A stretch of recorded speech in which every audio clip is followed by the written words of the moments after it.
Hello दोस्तों, आज की इस वीडियो में डिलीवरी वार्ड में उपयोग में आने वाली इंजेक्शन और कुछ इम्पोर्टेंट दवाओं के बारे में जानेंगे कि प्रसव के दौरान महिलाओं को कौन कौन सी इंजेक्शन लगाई जाती है ताकि महिलाओं का बच्चा सही से हो पाए। तो चलिए जानते हैं प्रसव में उपयोग होने वाले इंजेक्शन के बारे में। मैं इस वीडियो में 3 चीजें बताऊंगा जिससे आपको आसानी होगी समझने में।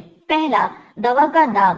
दूसरा, उस दवा में क्या कॉम्पोजिशन पाया जाता है। और तीसरा, दवा को किस कारण के लिए उपयोग में लाया जाता है। तो चलिए जानते हैं। पहला जो इंजेक्शन आती है दोस्तों, वो है सिंटोसिनोन। यह काफी फेमस और इम्पोर्टेंट दवा है। डिलीवरी के दौरान उपयोग में ली जाने वाली जो सिंटोसिनोन नाम से आपको मिलती है, इसमें जो कॉम्पोजिशन पाई जाती है उसका नाम है ऑक्सीटोसिन। और यह ऑक्सीटोसिन दोस्तों हमारे ब्रेन के एक ग्लैंड से भी निकलती है जिसका नाम है हाइपोथैलेमस। और यह ऑक्सीटोसिन दोस्तों हमारे लाइफ में काफी इम्पोर्टेंट रोल निभाता है, जैसे रिप्रोडक्शन में, चाइल्ड बर्थ में इत्यादि।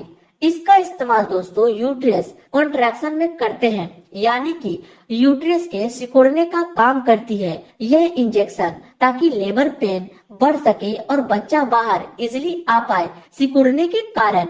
और कंट्रोल ब्लीडिंग, रक्त बहाव को नियंत्रित करने का भी यह ऑक्सीटोसिन काम करता है। ये थी इसका उपयोग। अब इसका डोज देख लेते हैं। तो इसको एक बार ही महिला को लगाते हैं, जो 10 इंटरनेशनल यूनिट पर ml देना होता है। उम्मीद है दोस्तों आपको सिंटोसिनोन का इस्तेमाल पता चल गया होगा कि यह इंजेक्शन क्यों दिया जाता है। अब आप इसका स्क्रीनशॉट ले लीजिए।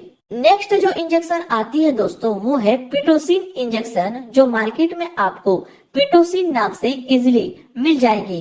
इसका कॉम्पोजिशन भी ऑक्सीटोसिन होता है, जिसे आईवी और आईएम दोनों में लगा सकते हैं पेशेंट को। इसका इस्तेमाल भी कॉन्ट्रैक्शन ऑफ यूट्रस और कंट्रोल ब्लीडिंग में करते हैं, जैसा कि सिंटोसिनोन इंजेक्शन में मैं आपको बताया था। इसको भी दोस्तों एक बार ही देते हैं, जो 10 इंटरनेशनल यूनिट पर ml होता है। ये दोनों ही इंजेक्शन लेबर रूम में काफी इम्पोर्टेंट रोल करता है। इसका भी अब आप स्क्रीनशॉट ले लीजिए। नेक्स्ट जो इंजेक्शन आती है दोस्तों, वो है मेथर्जिन, जिसका कॉम्पोजिशन मिथाइलर्गोमेट्रिन होता है।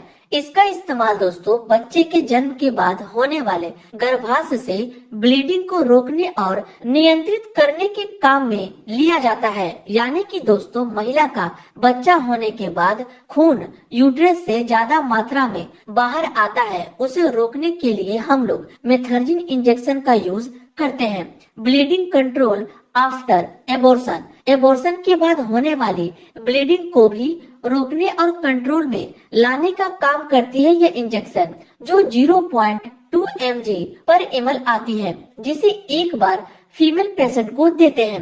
होप सो दोस्तों आप समझ गए होंगे कि मेथर्जिन इंजेक्शन का कब यूज किया जाता है। इसका भी अब आप स्क्रीनशॉट ले लीजिए। इसके बाद दोस्तों मेथर्जिन के नाम से टैबलेट भी आती है, जिसका सेम यूज होता है जो मैंने इंजेक्शन में बताया था। हालांकि लेबर वार्ड में मेथर्जिन टैबलेट का वैसे यूज तो नहीं होता, बट आपको ये पता होना चाहिए कि मेथर्जिन का टैबलेट और इंजेक्शन दोनों आती है और दोनों का सेम काम होता है, डिलीवरी के बाद रक्त बहाव को रोकने का। इसको दिन में 2 बार पेशेंट को दिया जाता है। इसका भी अब आप स्क्रीनशॉट ले लीजिए। नेक्स्ट जो लेबर रूम का इंजेक्शन आती है वो है केवोप्रोस्ट, जो इस तरह की बॉक्स आती है। इसका कॉम्पोजिशन दोस्तों कार्बोप्रोस्ट ट्रोमिथाइन होता है, जैसा कि आप इसके बॉक्स पर भी लिखा देख सकते हैं। अब इसका इस्तेमाल देख लेते हैं। तो इसका इस्तेमाल भी यूट्रस को सिकुड़ने के हेल्प में यूज किया जाता है।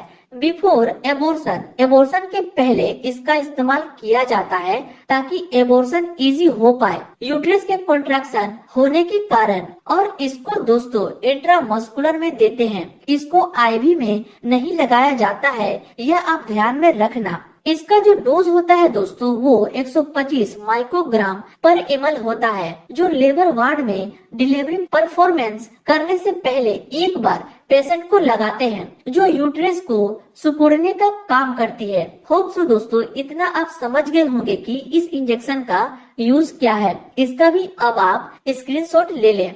नेक्स्ट जो मेडिसिन आती है वो है सर्वी प्राइम, जो 0.5 mg का जेल होता है। जी हाँ दोस्तों, यह एक जेल होती है जिसका कॉम्पोजिशन डाइनोप्रोस्टोन होता है। आप जानते हैं इस जेल का काम क्या होता है, इसको इस्तेमाल क्यों करते हैं? तो यह जेल दोस्तों सर्विक्स डायलेशन का काम करती है, यानी कि नॉर्मल डिलीवरी कराने के दौरान इस जेल को महिला के सर्विक्स के माउथ में लगाते हैं, जिससे वो एरिया आसानी से खुल जाता है, उसमें फैलाव आ जाता है और बच्चा आसानी से बाहर निकल आता है। इस डाइनोप्रोस्टोन जेल का यही काम है। होप सो आप समझ गए होंगे कि इस जेल का इस्तेमाल क्या है, जैसा कि आप इस इमेज को भी देखकर समझ सकते हैं कि इस जेल का यूज क्या है। नेक्स्ट जो इंजेक्शन आती है दोस्तों वो आपको एपिडोसिन के नाम से मिल जाएगी, जो इस नाम से काफी फेमस दवा है, जिसका कॉम्पोजिशन वेल्थामेट ब्रोमाइड होता है। अब इसका इस्तेमाल देख लेते हैं। तो इसका मुख्य यूज सर्विक्स डायलेशन में किया जाता है। यह माहवारी या सर्जरी के बाद होने वाले दर्द से राहत दिलाने में भी मदद करता है। इस इंजेक्शन का इस्तेमाल प्रसव के पहले चरण के दर्द को भी कम करने के लिए किया जाता है। यह इंजेक्शन लेबर रूम में काफी यूज किया जाता है, जो आपको इसके फेमस नाम एपिडोसिन से मिल जाएगी। इसको IM या IV दोनों रूप में दे सकते हैं, जैसा कि आप इसके बॉक्स पर भी लिखा देख सकते हैं। इसको जरूरत के हिसाब से ही डॉक्टर या नर्स की सलाह से ही एक बार दिया जाता है। होप सो इसका इस्तेमाल आपको पता चल गया होगा। अब इसका भी आप स्क्रीनशॉट ले लीजिए। नेक्स्ट और आखिरी इंजेक्शन आती है, उसका नाम है ड्रोटिन। इस तरह की बॉक्स आती है जो आपको ड्रोटिन के नाम से मार्केट में मिल जाएगी। इसका कॉम्पोजिशन ड्रोटावेरिन हाइड्रोक्लोराइड होता है। देखो दोस्तों, ड्रोटावेरिन हाइड्रोक्लोराइड दर्द को रोकने का भी काम करती है। एडहन टाइप की दर्द से यह इंजेक्शन रिलीफ देता है, जैसे माहवारी में होने वाले दर्द से, एब्डोमिनल पेन etc। इस तरह की दर्द में यह ड्रोटावेरिन हाइड्रोक्लोराइड काम करता है। इसका टैबलेट और इंजेक्शन दोनों आती है और यह इंजेक्शन दोस्तों फास्ट बर्थ करने में भी मदद करती है।